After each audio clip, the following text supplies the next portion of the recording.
মসজিদের ইমাম সাহেবের কাছে চলে গেছেন। ইমাম সাহেবের কাছে গিয়ে বলতেছে, হুজুর 70 বছর যাবত সনমের ইবাদত করতেছি, 70 বছর যাবত সনমের তাসবিহ আদায় করতেছি, কোনদিন সনমের জব দেই না।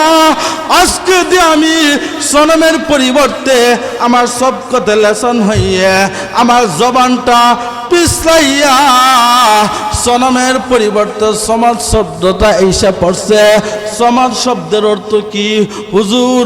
সমাজ শব্দটা আমার জবান দিয়ে উচ্চারণ করার সঙ্গে সঙ্গে লাব্বাইকা ইয়া আব্দি ডাক আসে। হুজুর লাব্বাইকা ইয়া আব্দি অর্থ কি বলেন? ওয়া মিন সাইয়্যাতি আ'মালিনা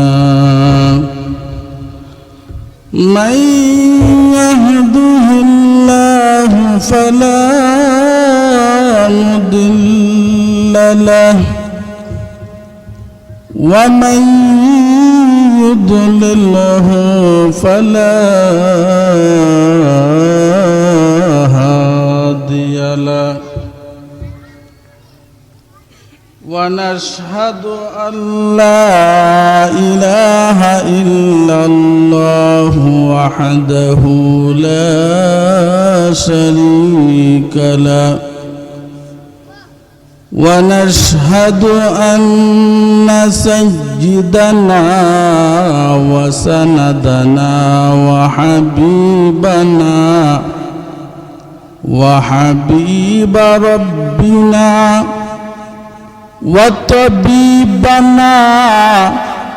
وطبيب قلوبنا ومولانا محمدا عبده ورسوله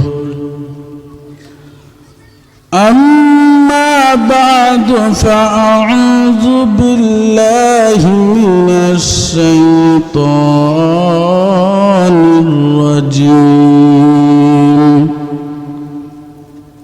بسم الله الرحمن الرحيم والعصر إن الإنسان لفي خسر إلا الذين آمنوا وعملوا الصالحات وتواصوا بالحق وتواصوا بالصبر. وقال النبي صلى الله عليه وسلم يقال لصاحب القرآن اقرأ وارتقي ورتل كما كنت ترتل في الدنيا فإن منزلك عند آية تقرأها. وقال تعالى في شأن حبيبه ومحبوبه ومعشوقه مخبرا وآمرا إن الله وملائكته يصلون على النبي يا أيها الذين آمنوا صلوا عليه وسلموا تسليما.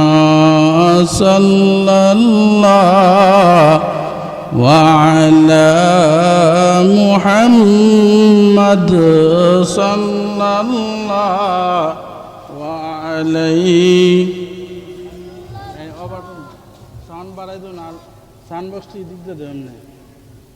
হ্যাঁ, সাউন্ড বক্সটি করে দাও। সাল্লাল্লাহু আলা মুহাম্মাদ সাল্লাল্লাহু আলাইহি वसल्लम। नहीं दो जहां में मिसाल मुहम्मद,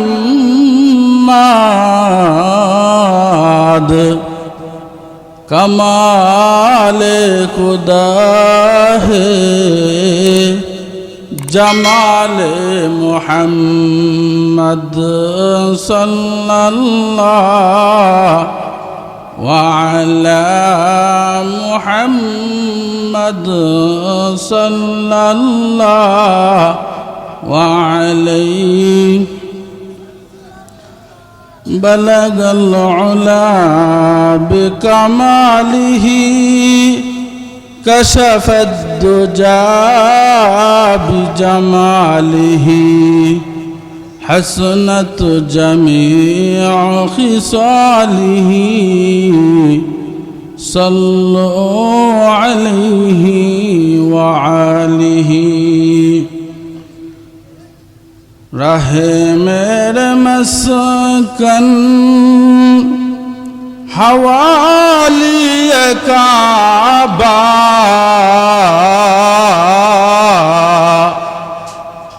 बने मेरे मदफन दियारे मदीना। बलगल उला बिकमालिही कशफद दुजा बिजमालिही हसनत जमीअ खिसालिही सल्लु अलैहि व आलिही। गंगानगर पूर्वपाड़ा हजरत उमर फारूक रदियल्लाहु ताला अनहु जामे मस्जिद कमिटी ও যুবক বৃন্দের উদ্যোগে ইসলামী মহাসম্মেলনের সম্মানিত সভাপতি সাহেব, মুআজ্জাজ মুকাররম উলামায়ে কেরাম, মুরব্বিয়ানে আজম, যুবক ভাইরা, মুরব্বী বাবারা, পর্দার অন্তরালে অবস্থানরত অত্যন্ত শ্রদ্ধেয়া মা ও বোনেরা, মহান আল্লাহ পাক রব্বুল আলামিনের দরবারে লাখো কোটি শুকুর ও সুজুদ, যে মহান রব্বুল আলামিন আমাদেরকে দুনিয়ার কাজকর্ম থেকে ফারেক করে দ্বীনি মাহফিলে আসার এবং বসার এবং দ্বীনি কিছু ওয়াজ নসিহত শোনার আমাকে বলার তৌফিক দান করিয়াছেন। এই জন্য সকলে অন্তরের অন্তঃস্থল থেকে, হৃদয়ের গহীন থেকে, বজ্র কণ্ঠে ইমানি শক্তিতে কালিমাতুশ শুকর একবার আদায় করি আলহামদুলিল্লাহ। আমরা যারা এখনো এদিক সেদিক ঘোরাফেরা করতেছি, আমি আপনাদের পায়ের নিচে হাত রেখে বলতে চাই, মেহেরবানি করে আপনারা মাহফিলের ভিতরে চলে আসুন, মাহফিলের সৌন্দর্য বজায় রাখুন। একটা মাহফিল করতে অনেক পরিশ্রম লাগে, অনেক কষ্ট হয়, অনেক চিন্তা চেতনা ফিকির ব্যয় করার পরে একটা মাহফিল সম্পাদন হয়। আমরা যদি এই মাহফিল না এসে বাহিরে ঘোরাফেরা করি, তাহলে মাহফিল করানোর কোনো সার্থকতা হয় না। এই জন্য আমি বলবো, একজন দুগানা বসে থাকবেন না, একজন দোকানে বসা থাকবেন না, শাস্তল বসা থাকবেন না, সকলেই মাহফিলের ভিতরে চলে আসেন। ইনশাআল্লাহ অল্প কিছুক্ষণের মধ্যেই আমাদের নবীনগরের গৌরব হযরত মাওলানা বেলায়েতুল্লাহ সাহেব উপস্থিত হয়ে যাবেন। আপনারা আসলে হুজুরা এসে পড়বে, আমিও মাইক ছেড়ে দেব, ঠিক নেবে ঠিক। আমি আপনাদের সামনে মহাগ্রন্থ কুরআনুল কারীম থেকে ছোট্ট একখানা সূরা তেলাওয়াত করিয়াছি এবং বিশ্ব নবী মুহাম্মদুর রাসূলুল্লাহ সাল্লাল্লাহু আলাইহি ওয়াসাল্লামের হাদিসের ভান্ডার থেকে এক খণ্ড হাদিস পাঠ করিয়াছি। যদি মহান রব্বে করিম তৌফিক দান করেন, তেলাওয়াতকৃত সূরা এবং হাদিসকে সামনে রেখে সংক্ষিপ্ত সময় সংক্ষিপ্তভাবে আলোচনা করার চেষ্টা করব। আমা তৌফিক ইল্লা বিল্লাহ।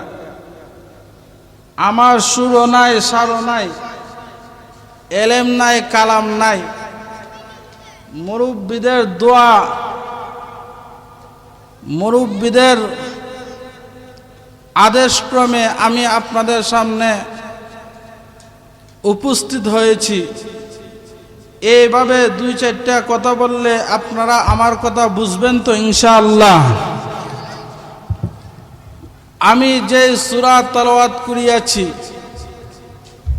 এই সূরার নাম হলো সূরা আসর ওয়াল আসরি সূরা। এই সূরার ব্যাখ্যা বিশ্লেষণ বুঝতে হলে আগে এই সূরার শানে নুজুল বুঝতে হবে। এই সূরাটা কেন আল্লাহ তাআলা নাজিল করলেন? এই সূরাতে মহান মালিকের পক্ষ থেকে বান্দার জন্য চারটা প্রেসক্রিপশন দিয়েছেন, চারটা মেসেজ দিয়েছেন, চারটা নসিহত করেছেন। যদি কোনো বান্দা এই চারটা নসিহত অনুযায়ী জীবন কাটাইতে পারে, দুনিয়াতেও সফল কাম, আখিরাতেও সফল কাম। বলেন সুবহানাল্লাহ।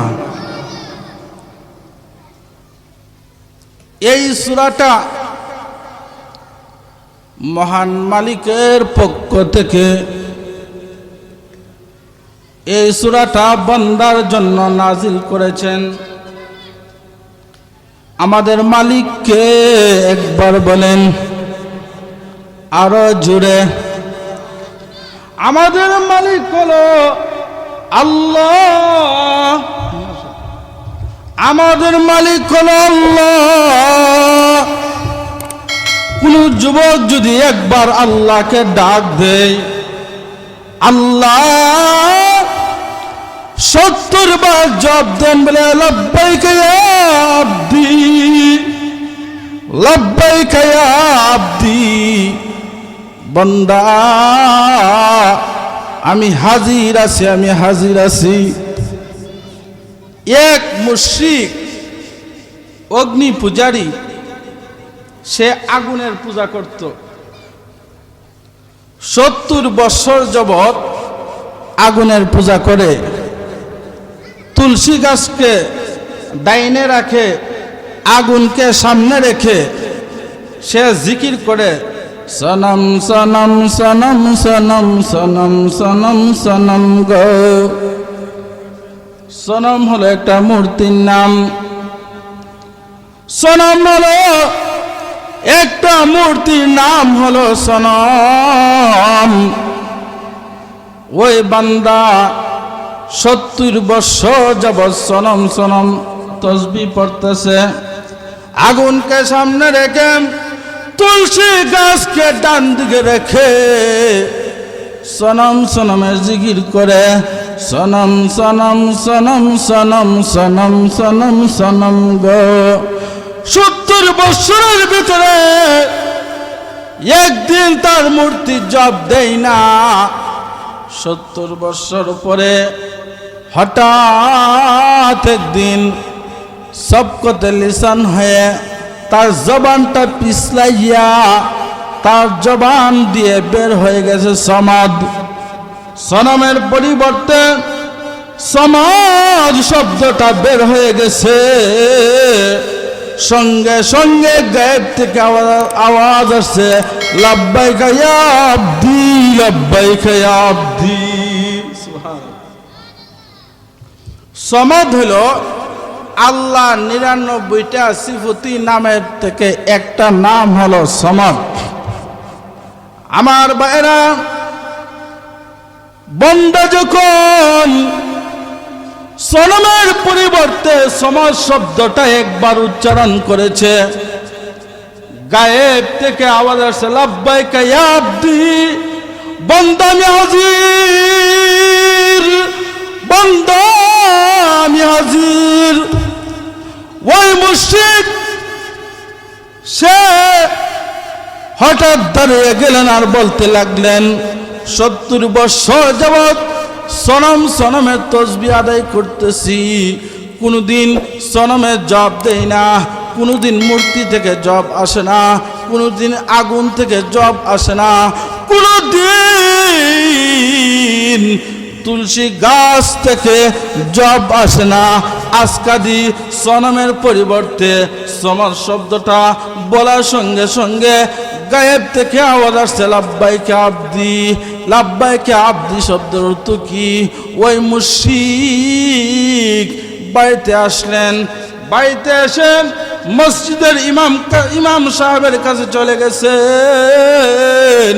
ইমাম সাহেবের কাছে গিয়ে বলতেছে, হুজুর 70 বছর যাবৎ সনমের ইবাদত করতেছি, 70 বছর যাবৎ সনমের তাসবিহ আদায় করতেছি, কোনদিন সনমের জব দেই না।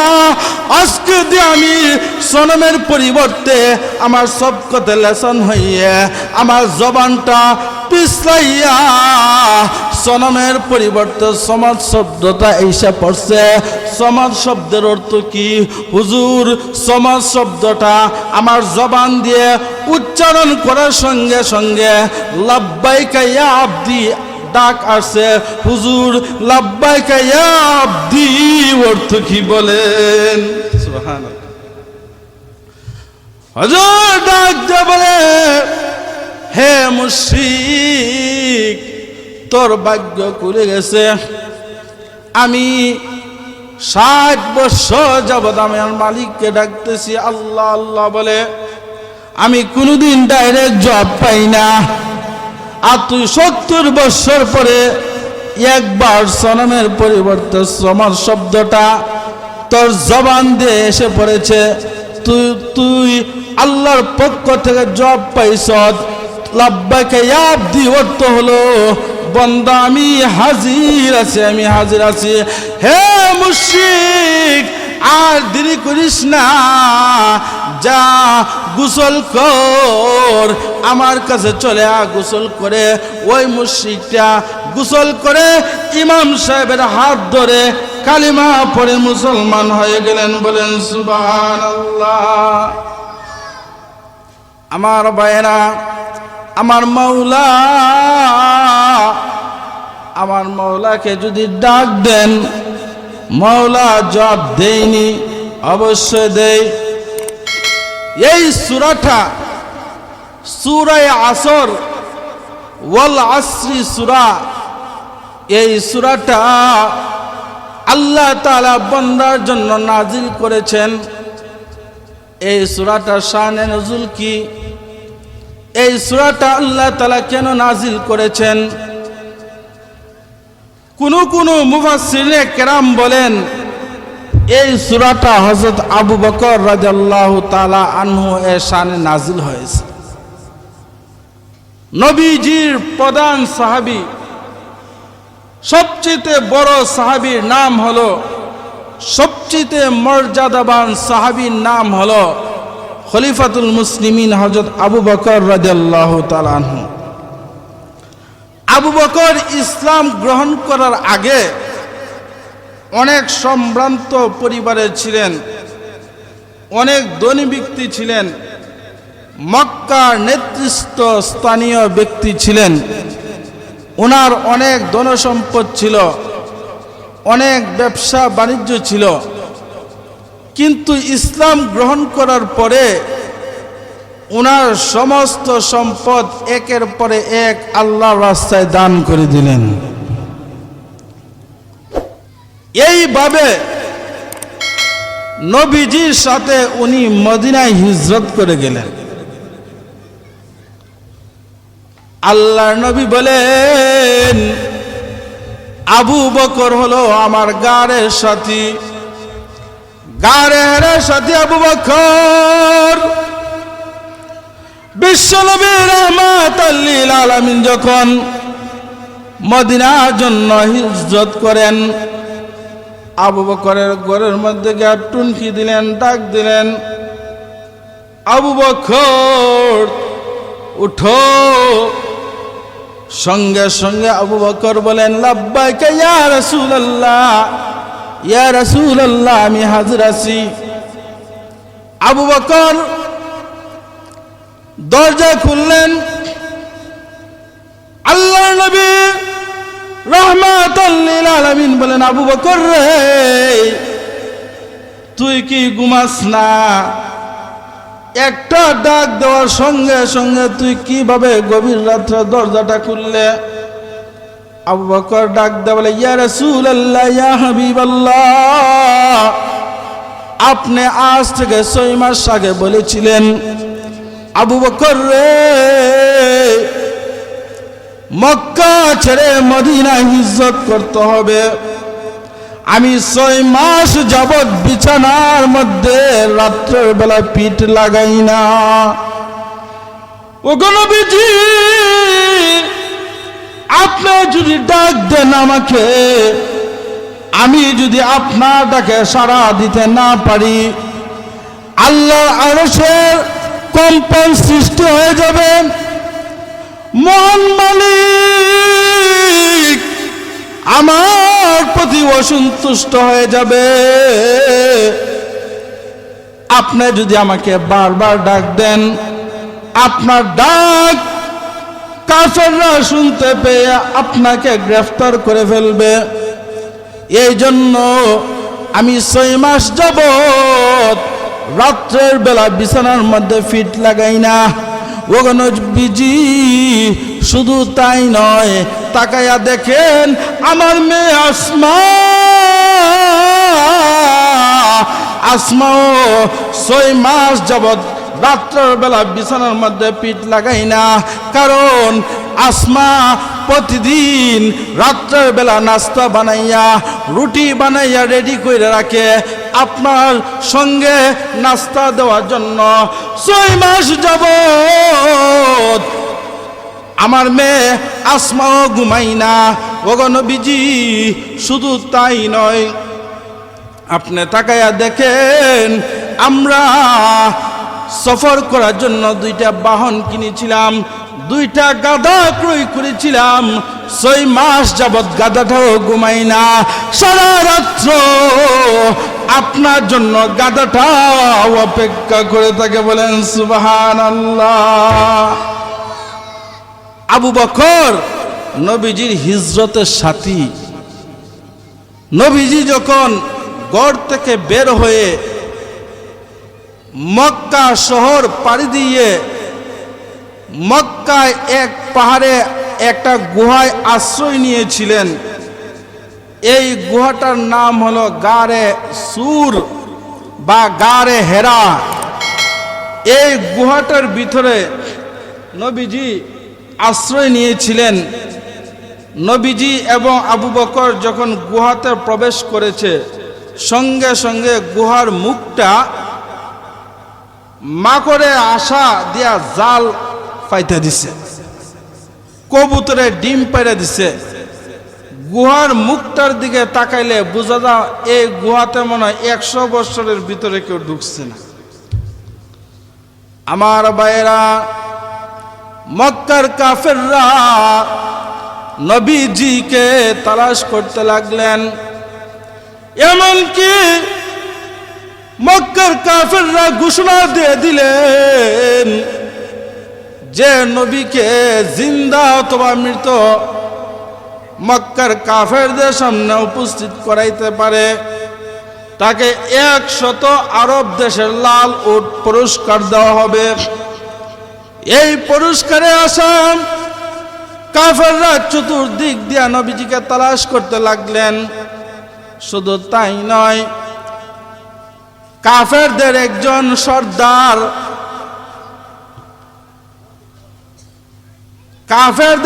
সর্দার উবাই বিন খালফ, সে ছিল অনেক চালাক চতুর।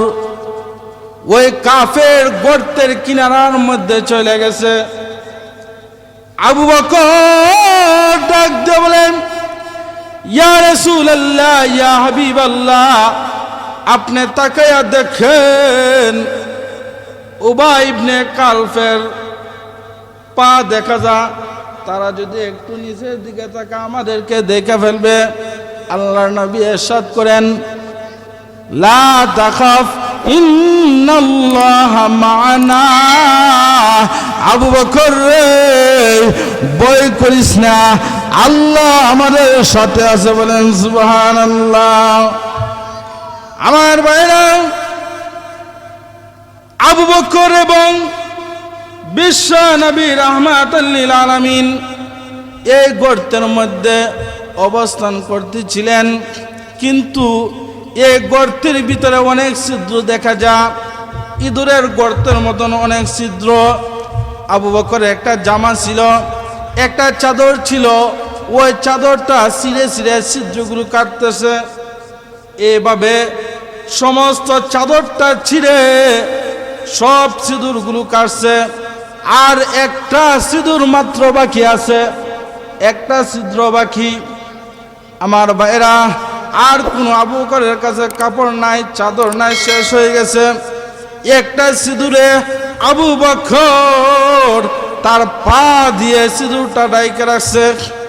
এম নয়, একটা সাপ আসতেছে, আইসা ওই সাপটা যে দিক দিয়ে মুখ দেখে গর্তের মুখ বন্ধ।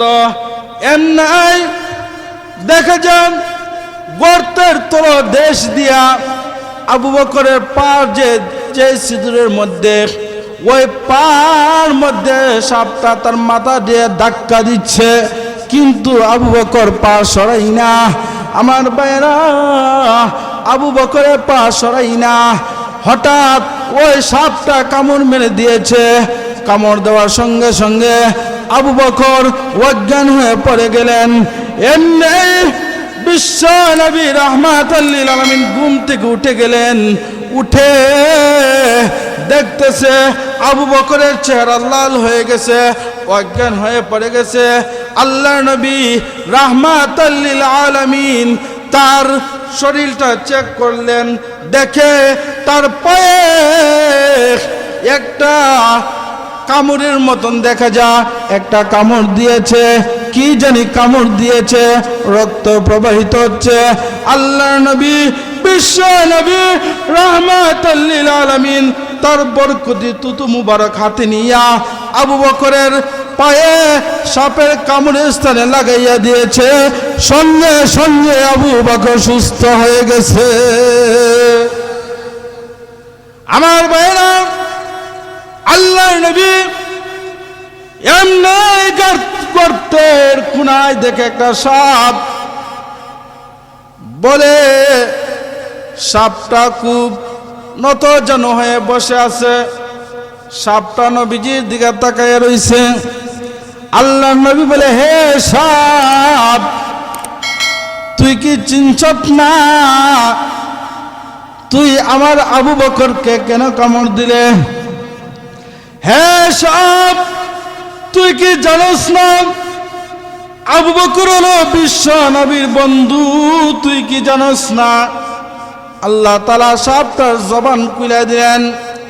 সাপটা বলতেছে, ইয়া রাসূলুল্লাহ, ইয়া হাবিবাল্লাহ, আমি আজ থেকে 500 বছর আগে ঈসা পয়গম্বরের জবান থেকে শুনেছি, আপনি আখিরি জামানার নবী এই গর্তের মধ্যে আশ্রয় নিবে, এই কথা শুনে 500 বছর পর্যন্ত আমি গর্তে অপেক্ষা করতেছি কোন দিন বিশ্ব নবী আসবে, আমি বিশ্ব নবীর চেহারাটা দেখে আমার জীবন ধন্য করব। ইয়া রাসূলুল্লাহ, আমি চিন্তা করে দেখলাম আমি যদি আজকে আপনার চেহারা দেখতে না পারি, আমার জীবনে আর কোনোদিন আপনার চেহারা দেখতে পারবো না। আমি এই গর্তে আসা যাওয়া করার জন্য আমি অনেক ছিদ্র করেছিলাম, অনেক গর্ত করেছিলাম। আমি যখন দেখতে পাইছি আমার সমস্ত গর্ত বন্ধ হয়ে গেছে, আমি চিন্তা করে দেখলাম আজকে যদি আমি বিশ্ব নবীকে না দেখতে পাই আর কোনোদিন দেখতে পাইব না। এই জন্য আবু বকরের পায়ে কামড় দিয়া আমার রাস্তাটা উন্মুক্ত করিয়া আমার চেহারা দেখে ধন্য হয়েছি। এই কালেমার জন্য নবীজি নির্যাতিত তায়েফে, ঠিক না? যেই কালেমার জন্য নবীজি নির্যাতিত তায়েফে, জান চলে যায় মান চলে যায় তবুও জবানে ইল্লাল্লাহ লা ইলাহা ইল্লাল্লাহ লা ইলাহা ইল্লাল্লাহ লা ইলাহা লা ইলাহা ইল্লাল্লাহ মুহাম্মাদুর রাসূলুল্লাহ সাল্লাল্লাহু আলাইহি ওয়াসাল্লাম। আমার ভাইরা, সময় খুবই সংক্ষিপ্ত সময় আলোচনা করেছি, মেহমান এসে গেছেন, এই জন্য আমি আমার আলোচনা দীর্ঘায়িত করলাম না। আমি আমার আলোচনা এখানেই সমাপ্তি ঘোষণা করছি। ওয়া আখির দাওয়ানা আনিল হামদুলিল্লাহি রাব্বিল আলামিন।